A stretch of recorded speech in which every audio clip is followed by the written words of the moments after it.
अलगाव पैदा करना चाहते हैं और जातिवाद के आधार पर आगे बढ़ना चाहते हैं। उनमें से एक उत्पाद, एक बाई प्रोडक्ट जो है वो राजकुमार रोत और उसकी पार्टी है। जितेंद्र मीणा जो सवाई माधोपुर से आता है, उसके लिखे हुए नोट्स को ये पब्लिक के सामने पढ़ता है और उसी को बाकी जगह फैलाता है। यहाँ तक कि मैंने लोकसभा में देखा है, जब बोलने खड़ा होता है उससे पहले ओवैसी से पूछ के फिर आगे बोलता रहता है। वो बोलते हैं आदिवासी हिंदू नहीं, तुम्हें क्या लेना देना हिंदू समाज से, क्या लेना। जब ये आप गाली देते हो ना, जो गाली चुभती है, और उनको एक चेतावनी दी जा सकती है। उनको सबसे पहले ये कहना चाहिए कि आदिवासी ईसाई नहीं, आदिवासी इस्लाम से संबंधित नहीं, ऐसा कहना चाहिए। वो तो आप पे आरोप लगाते हैं कि मन्नालाल रावत मनगढ़ंत किताबें पढ़ते हैं और फिर बयानबाजी करते हैं। बीजेपी ने आदिवासियों के लिए इस क्षेत्र में या पूरे भारत देश में बड़ा विकास किया, तो फिर ये सवाल उठता है कि आखिर ये बीएपी आई क्यों, बीएपी जैसी पार्टी पैदा क्यों हुई। फिर ये सवाल उठता, बयान था कि वक्फ बोर्ड के पास 2700 जमीन है इस टीएसपी एरिया में। वही राजकुमार रोत कहते हैं कि 1981 के बाद आदिवासियों की एक भी जमीन वक्फ बोर्ड के पास नहीं है। 5वीं और 6वीं अनुसूची के क्षेत्र में आदिवासियों की जमीन को वक्फ घोषित कोई नहीं कर सकता। ये कानून जब कर दिया तो आजीविका का एकमात्र साधन जो कृषि की लैंड है वो बच जाएगी। इससे राजकुमार रोत को दुख क्या है? अशोक गहलोत साहब ने इनको खर्ची दी, इनको समर्थन दिया, इनको रिजोर्ट में ले जाके, होटलों में ले जाके इनको खाना खिलाया। इनकी पुलिस ने इनकी गाड़ी की चाबी छीन ली, वापस चाबी दी तो पता चला कि कहीं और गए। 17 बिंदु लेकर एक गए थे कि हाँ हम इनको करने जा रहे हैं, कि हम ये सारे आदिवासियों के मुद्दों को हम समाधान करेंगे। वो सारे कागज भी कहेंगे। राजकुमार रोत सिर्फ 31 साल के हैं, 2 बार विधायक बने, 1 बार सांसद बने। किस तरह से देखते हैं उभरते हुए युवाओं को, या आप इससे खतरा महसूस करते हैं या उभरता हुआ नेता के तौर पे उसको मान? नमस्कार, मैं जुगल कलाल और आप देख रहे हैं cut to cut live. Dungarpur Banswara में राजनीति गर्मा गई है। एक तरफ जहां राजकुमार रोत जो खुद को असली आदिवासी का मसीहा मानते हैं, तो दूसरी तरफ भाजपा समर्थित सांसद मन्नालाल रावत जो भाजपा के हितों की बात करते हैं और आदिवासियों के लिए काम करने वाली पार्टी भाजपा को बताते हैं, और ये दोनों आपस में कई तीखे हमले करते हुए नजर आते हैं। आज हम मन्नालाल रावत से सीधी बात करेंगे और समझेंगे कि आखिर ये बयानबाजी कहाँ तक सीमित है। मन्नालाल जी, सबसे पहला सवाल, राजकुमार रोत आपको आदिवासी ही नहीं कहते और कहते हैं कि अगर वो आदिवासी हैं तो उसका प्रमाण दे। कई मंचों पर बयानबाजी देखी गई। देखिए, एक मायाजाल बुना गया है कुछ लोगों ने, और वो तब बुना गया जब 2014 में माननीय यशस्वी प्रधानमंत्री नरेंद्र भाई मोदी जी ने देश के प्रधान सेवक के रूप में, प्रधानमंत्री के रूप में कार्यभार संभाला। तो कुछ ऐसे लोग जो देश को टुकड़े करना चाहते हैं, अलगाव पैदा करना चाहते हैं और जातिवाद के आधार पर आगे बढ़ना चाहते हैं, उनमें से एक उत्पाद, एक बाई प्रोडक्ट जो है वो राजकुमार रोत और उसकी पार्टी है, जिसको पहले बीटीपी कहते थे। बीटीपी का सत्यानाश करके उसको ख़त्म करके ये यहाँ आए। ये खुद ही एक मायाजाल है। तो ये जो भी कहते हैं उस पर यहाँ की जनता जनार्दन है उसको विश्वास उठ गया है। उनको झूठ बोलना और तेज़ी से बोलना यही आता है। और ये तो बाकायदा जितना अलगाव के बिंदु, पत्थरबाज बनाने की बिंदु कभी जम्मू कश्मीर में हुआ करते थे, उनको यहाँ लाने की कोशिश करते हैं। मुझे इतना पर्याप्त है। ये आप पर एक और आरोप लगाते हैं कि मन्नालाल रावत गांजा फूंक कर बयानबाजी करते हैं, झूठ फैलाते हैं, भ्रम फैलाते हैं, और ऐसे कई आरोप लगाते हैं। इन आरोपों को आप किस नज़र से देखते हैं? देखिए, इनका राष्ट्रीय प्रवक्ता है डॉक्टर जितेंद्र मीणा, और डॉक्टर जितेंद्र मीणा सवाई माधोपुर से आते हैं। वो सवाई माधोपुर का मीणा जो है वो अनुसूचित क्षेत्र के मुद्दों को क्या जाने, उन मुद्दों को वो जो कुछ भी लिख के देते हैं उसको ये पढ़ता है। इसको मेरा ख्याल है राजकुमार रोत को कितनी शिक्षा ली हुई है इसका भी मुझे पता नहीं, लेकिन जो कुछ भी इनको पढ़ा था, कॉलेज में कुछ पढ़ा था, वो सब कुछ भूल के केवल जितेंद्र मीणा जो सवाई माधोपुर से आता है उसके लिखे हुए नोट्स को ये पब्लिक के सामने पढ़ता है और उसी को बाकी जगह फैलाता है। यहाँ तक कि मैंने लोकसभा में देखा है, जब बोलने खड़ा होता है उससे पहले ओवैसी से पूछ के फिर आगे बोलता है। इसके जितने भी मुद्दे जो चल रहे हैं इस पूरे इकोसिस्टम के, उसके बारे में और क्या मैं क्या कहूँ। कभी ओवैसी, कभी जितेंद्र मीणा, उनको ना तो अनुसूचित क्षेत्र के मुद्दों का पता, ना यहाँ के जो सामाजिक मूल्य हैं उनका नहीं पता, यहाँ का इतिहास क्या है, यहाँ के लोग कितने मिलजुल कर रहते हैं, मेवाड़ वागड़ के लोग किस प्रकार की सामाजिक समरसता के साथ रहते हैं, उनका पता नहीं है। ये केवल नोट्स जो है दिए हुए हैं उसको पढ़ते हैं, उसको फैलाते हैं और उनको समझते हैं कि हमने बहुत बड़ी बात कर दी, और इस कारण ये जो सारे अनलगर विचार करते हैं। और ये मुझे ये भी समझ में आया, वो इसलिए कहते हैं कि इनकी पोल खुलती चली जा रही है और जनता के सामने ये एकदम इनके जितने भी मुद्दे हैं वो सारे कपूर की तरह उड़ते चले जा रहे हैं। इस कारण ये सारे भ्रम फैलाते हैं और अनावश्यक शब्दों का प्रयोग करते हैं। डूंगरपुर बांसवाड़ा में बीएपी जिस तरह से ज़मीन मजबूत कर रही है, क्या उसको लेकर भाजपा बैकफुट पर है? क्या आपकी पार्टी के पास कोई ठोस रणनीति है कि इन्हें बैकफुट पर लाया जाए? जैसे पंचायती राज चुनाव आ रहे हैं, इस तरह के कई चुनाव आ रहे हैं। अब देखिए, थोड़ा बैकग्राउंड में जाना पड़ेगा आपको। जिसको बीटीपी कहते हैं ना, वही है ये, रूप बदल के आए और उसको ख़त्म करके आए। तो जो बीटीपी थी वो गुजरात में 16 जगह पे अपना सिंबल के साथ में चुनाव लड़े थे, जो विधानसभा चुनाव गुजरात का गया उसमें, और 16 में से 13 पर नोटा से भी कम वोट आए। आप देखिए, एक भ्रमजाल था वो टूट चुका है। हाँ, जहाँ तक राजस्थान की बात करें तो इनको 2018 से 2023 के बीच में राजस्थान में अशोक गहलोत साहब की जब सरकार थी तो इनको दाना पानी मिल गया, इनको खुराक मिल गया, इनको दामड़ी मिल गई, इनको सब कुछ मिल गया। ये मुझे नहीं कहना, ये सारी सारी चीज़ें पब्लिक डोमेन में है। मैनेजी सिंह मालवीय साहब कहते हैं कि इनको 25-25 करोड़ रुपए मिले थे। ये क्यों कहते हैं, कहाँ है? तो एक राजस्थान में जो राजनीतिक उठापटक थी उसमें जो कुछ भी सामग्री इनको मिली, उस सामग्री के आधार पर इन्होंने बीटीपी को ख़त्म कर दिया। और बीटीपी को ख़त्म किया, इसका मतलब ये कि डॉक्टर वेलाराम घोगरा से कभी पूछिए उन्होंने कि उन्होंने किस तरह से इस पार्टी को खड़ा किया था, कोई मुद्दों को लेकर खड़ा किया था। वे सारे मुद्दे गए कहीं और एक व्यक्ति की महत्वाकांक्षा है, उन महत्वाकांक्षाओं के ऊपर सारे मुद्दे जो है वो गौण हो गए। और केवल एक और बात चलेगी, वो चलेगी कि राजकुमार रोत एक जो बोलते हैं, एक कागज़ पे नोट्स लिखे हुए आते हैं, उसको पढ़ते हैं। वो नोट्स कहाँ से आते हैं इसके बारे में भी मैं आपको बताऊंगा। एक क्रिश्चियन एक्टिविस्ट के इस क्षेत्र में काम करने के इनपुट्स हैं और उसके बारे में लगातार बात आई है। मालेगांव की जो हिंसा हुई थी उसमें भी उनका नाम आया है। और स्टेन स्वामी जो पादरी हुए, उनका ही प्रतिनिधि जो है इस क्षेत्र में घूम रहा है, उसके बनाए हुए नोट्स जो है वो राजकुमार रोत पढ़ता है, ऐसा समझ में आता है। तो आपका ये कहना है कि राजकुमार रोत ईसाई मिशनरी से मिले हुए?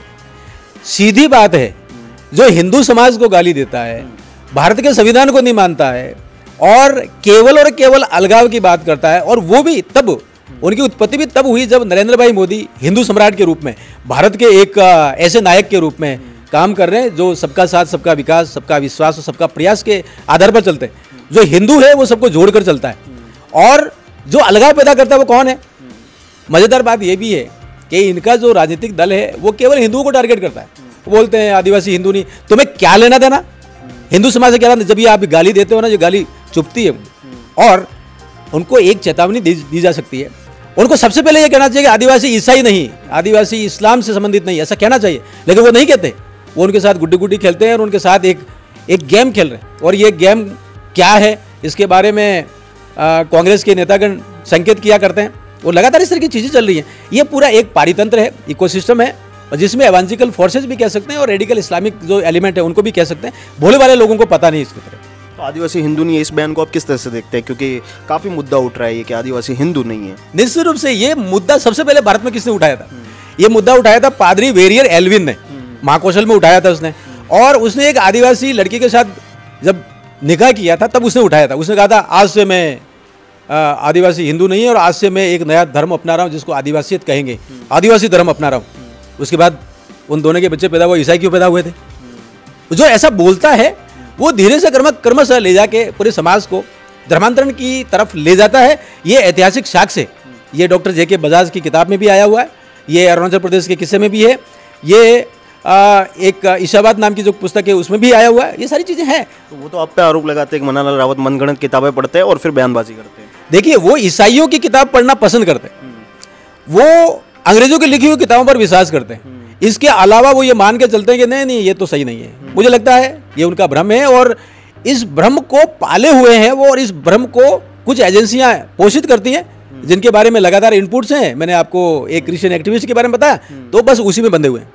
अगर आप दावा करते हैं कि बीजेपी ने आदिवासियों के लिए इस क्षेत्र में या पूरे भारत देश में बड़ा विकास किया, तो फिर ये सवाल उठता है कि आखिर ये बीजेपी आई क्यों, बीजेपी जैसी पार्टी पैदा क्यों हुई? फिर ये सवाल उठता है। देखिए, सवाल जब उठता है तो सबसे पहले बाबा साहब अम्बेडकर की आज जन्म जयंती की पूर्व संध्या है। मैं आपको बहुत स्पष्ट करना चाहता हूँ। 1999 में पहली बार भारत सरकार में जनजातियों का कार्य मंत्रालय आया, और वो मंत्रालय अनुसूचित जाति जिसमें हम लोग बैठे हैं डूंगरपुर में, उनके विकास की रणनीति बनाता है। 1999 से पहले की सरकारों ने क्यों नहीं सोचा आदिवासियों के बारे में? केवल अटल जी ने ही क्यों सोचा? मजेदार बात और भी है, 2003 में अटल बिहारी वाजपेयी साहब जब प्रधानमंत्री थे, उन्होंने संविधान में एक संशोधन करके राष्ट्रीय अनुसूचित जनजाति आयोग का गठन किया, और वो तब किया जब लगभग 50 साल बीत चुके थे स्वतंत्रता के। तो उससे पहले की सरकारें कर क्या रही थी? वो सरकारें केवल एक काम कर रही थी, गरीबी हटाओ का नारा लगा रही थी और एक परिवार की कॉरपोरेट पैटर्न की पार्टी को मजबूत कर रही थी। और वो लोग केवल ईसाइयत फैला रहे थे। ये मेरा नहीं कहना है, ये सारा रिसर्च में आया हुआ है। एक लेखक कहता है कि अंग्रेजों के कालखंड में जितना धर्मांतरण हुआ उससे ज़्यादा धर्मांतरण कांग्रेस के कालखंड में हुआ। ऐसा क्यों हुआ? क्योंकि जब पादरी वेरियर एल्विन बोलता था तो देश के पहले प्रधानमंत्री जवाहरलाल जी आराम से 2.5 घंटे तक उनको सुनते थे और उनको बहुत सारे इनाम भी दिए। उनको जिसको आज की तारीख में अरुणाचल प्रदेश कहते हैं, नॉर्थ ईस्ट फ्रंटियर जो क्षेत्र था उसका एडवाइजर नियुक्त किया गवर्नर का, और उनके आइडियाज़ को तत्कालीन भारत सरकार लागू करती थी। और सबसे ख़राब बात यह थी कि इनर लाइन परमिट की व्यवस्था पादरी वेरियर एल्विन के कहने पे लागू की और उसका प्रभाव नॉर्थ ईस्ट में ये हुआ कि वहाँ भारत को कोई व्यक्ति जा नहीं सकता था और इस वजह से वहाँ केवल और केवल ईसाई मिशनरी ने काम किया। ये सारे ऐतिहासिक साक्ष्य हैं। जब ये सारी चीज़ें हो रही हैं तो कांग्रेस ने तो ये किया, भारतीय जनता पार्टी ने जब किया तो मंत्रालय दिया, 2003 में राष्ट्रीय अनुसूचित जनजाति आयोग दिया, भारतीय जनता पार्टी ने 2019 में रिजर्वेशन को आगे बढ़ाया, 2021 आते आते आज़ादी के अमृत कालखंड जब चल रहा था, अमृत महोत्सव जब चल रहा था, तो उस कालखंड में जनजातियों के एक बहुत बड़े नायक हुए जो पूरे भारत के नायक हैं, भगवान कहलाते हैं, भगवान बिरसा मुंडा। उनके जन्म जयंती को जनजाति गौरव दिवस दिया। उसके बाद 24,000 करोड़ की प्रधानमंत्री जनधन योजना दी और अभी 80 लाख करोड़ की एक बड़ी योजना और दी है जिसको धरती आबा जनजाति उन्नत ग्राम अभियान कहते हैं। ये सब कुछ दिया और इस क्षेत्र में अनुसूचित क्षेत्र जिसको बोलते हैं उसमें 1996 में, 1995 में, 2007 में, 2016 में अगर किसी ने रिजर्वेशन दिया तो वो भाजपा ने दिया। तो ये सब कुछ दिया हुआ है। तो फिर बीजेपी कमजोर का है? बीजेपी किसी मामले में कमजोर नहीं है। आप जहां भी देखें, अगर इनका कोई एमएलए बना है तो तीसरे स्थान पर खिसकी है तो वो कांग्रेस खिसकी। कांग्रेस ने अपने पैरों पर कुल्हाड़ी मारी है। कांग्रेस ने इनको दाना पानी दिया, कांग्रेस ने इनको चुग्गा दिया, कांग्रेस ने इनको जेब खर्ची दी और ये खर्ची करते करते कांग्रेस का सत्यानाश कर दिया। और कांग्रेस जो है, आप 84 का उपचुनाव देख लीजिए कहाँ गई, कितने वोट मिले। और अभी सलूमबार का उपचुनाव हुआ, उसमें क्या हुआ कांग्रेस का वोट 65,000 से घटकर 27,000 पर आया है और सारा बीजेपी ले गई। ये एक रचना है जो कांग्रेस की गलती की वजह से पैदा हुई है और कांग्रेस इसमें खत्म होती चली जा रही है। ये इनके जो रणनीतिकार हैं कांग्रेस के, उनको सोचना चाहिए, ये प्रश्न भी उनका है। एक आपका बयान था कि वक्फ बोर्ड के पास 2700 जमीन है इस टीएसपी एरिया में। वही राजकुमार रोत कहते हैं कि 1981 के बाद आदिवासियों की एक भी जमीन वक्फ बोर्ड के पास नहीं है, वो के पास नहीं गई। और वो कहते हैं कि मन्नालाल जी इसको साबित कर दे, मैं उन्हें चैलेंज करता हूँ, ऐसा बयान देते हैं। ये आंकड़े को देखें, वक्फ बोर्ड के जो वेबसाइट है उसको देखें और टाइम्स ऑफ इंडिया की शोएब खान की रिपोर्ट को देखें, सब कुछ निकल के आएगा। मुझे केवल इतना कहना है कि भारतीय जनता पार्टी आदिवासियों के जल जंगल जमीन की रक्षा करने के लिए 5वीं और 6वीं अनुसूची के क्षेत्र में आदिवासियों की जमीन को वक्फ घोषित कोई नहीं कर सकता। ये कानून जब कर दिया तो आजीविका का एकमात्र साधन जो कृषि की लैंड है वो बच जाएगी। इससे राजकुमार रोत को दुख क्या है? 5वीं और 6वीं अनुसूची की रक्षा करने के लिए भाजपा, एनडीए, नरेंद्र भाई मोदी जी, जेपी नड्डा जी सामने आ रहे हैं। और ये केवल संयोग नहीं है, एक लंबी यात्रा है। मैंने आपको पहले भी कहा, जनजाति मंत्रालय दिया, राष्ट्रीय आयोग दिया, बड़ी बड़ी योजनाएं दी, अनुसूचित क्षेत्र को, यहाँ के युवाओं को आरक्षण दिया, यहाँ के 34 तरह के एजुकेशनल कोर्सेज में रिप्रेजेंटेशन दिया। ये किसने दिया? ये सब भाजपा ने दिया। वो एक यात्रा है। भाजपा तो जनजातियों को देना चाहती है, विकास करना चाहती है, विरासत के साथ विकास की बात करती है। और ये लोग जो हैं, ये केवल एक ही विषय में इनको आनंद आता है, धर्मांतरण हो और जनजाति समाज को, हिंदू समाज को गालियां दे, इसके अलावा इनको कुछ नहीं आता है। इसलिए ये सारी अनगरल बात करते हैं। इनको थोड़ा फैक्ट्स में जाना चाहिए। राजकुमार रोत सिर्फ 31 साल के हैं, 2 बार विधायक बने, 1 बार सांसद बने। किस तरह से देखते हैं उभरते हुए युवाओं को? या आप इससे खतरा महसूस करते हैं या उभरता हुआ नेता के तौर पर इसको मानते हैं? देखिए, जनजाति समाज को यदि कोई गाली देगा तो खतरा उस खुद व्यक्ति को है। जनजाति समाज जिस दिन जागृत हो गया उस दिन वो बंदा भागेगा कहाँ? और अब वो कहते हैं कि अब जनजाति समाज जागरूक हुआ है। देखिए, कई बार व्यक्ति भ्रम में ऐसी बात कह देता है, उसको एकाएक लगता है कि हाँ, ये आसमान मेरा है और मैं इसको बांध लूँगा, ऐसा होता है। ऐसा रावण को भी हुआ था, कंस को भी हुआ था, ऐसे ताड़का को भी हुआ था, ऐसे पूतना को भी हुआ था। ये कोई आज की घटना नहीं है। नकारात्मक ऊर्जा समय समय पर आती है और वो कहती है कि मैं अंधेरा हूँ और मैंने सूरज को यहाँ से भगा दिया है। सूरज जब आता है तब अंधेरा कहा जाता है। अब समझिए ना, सूरज की उपस्थिति नहीं होना मात्र ही अंधेरा है। अंधेरा का अपना स्वतंत्र अस्तित्व नहीं है, उसको समझना चाहिए। और एक भ्रम पैदा हुआ है, ये भ्रम जल्दी टूटेगा, ये टूटा भी है। उसकी राजनीति को कैसे देखते हैं 31 साल के युवा की? देखिए, अवसर अथाह हैं, लेकिन किस बात के? सबका साथ, सबका विकास, सबका विश्वास और सबका प्रयास का है। राजस्थान में मुझे लगता है 15 साल तक तो बीजेपी के अलावा किसी का चांस नहीं है। और माननीय अमित भाई और बड़े रणनीतिकार हैं हमारे, और देश की जनता के आशीर्वाद से ये कह रहे हैं कि केंद्र में भी कोई चांस नहीं है। हाँ, इक्का दुक्का कोई भ्रम फैलाकर, बरगला कर, अलगाव पैदा कर कोई तो आएगा, कहीं आ सकता है। ये मानिए कि एक्सीडेंटल एमएलए, एक्सीडेंटल एमपी क्यों नहीं हो सकता? तो वो एक्सीडेंटल एमपी है। हम कह रहे हैं ना आपको, एक्सीडेंटल एमपी है। अशोक गहलोत साहब ने इनको खर्ची दी, इनको समर्थन दिया, इनको रिजोर्ट में ले जाके, होटलों में ले जाके इनको खाना खिलाया। इनकी पुलिस ने इनकी गाड़ी की चाबी छीन ली, वापस चाबी दी तो पता चला कि कहीं और गए। 17 बिंदु लेकर एक गए थे कि हाँ हम इनको करने जा रहे हैं, कि हम ये सारे आदिवासियों के मुद्दों को हम समाधान करेंगे।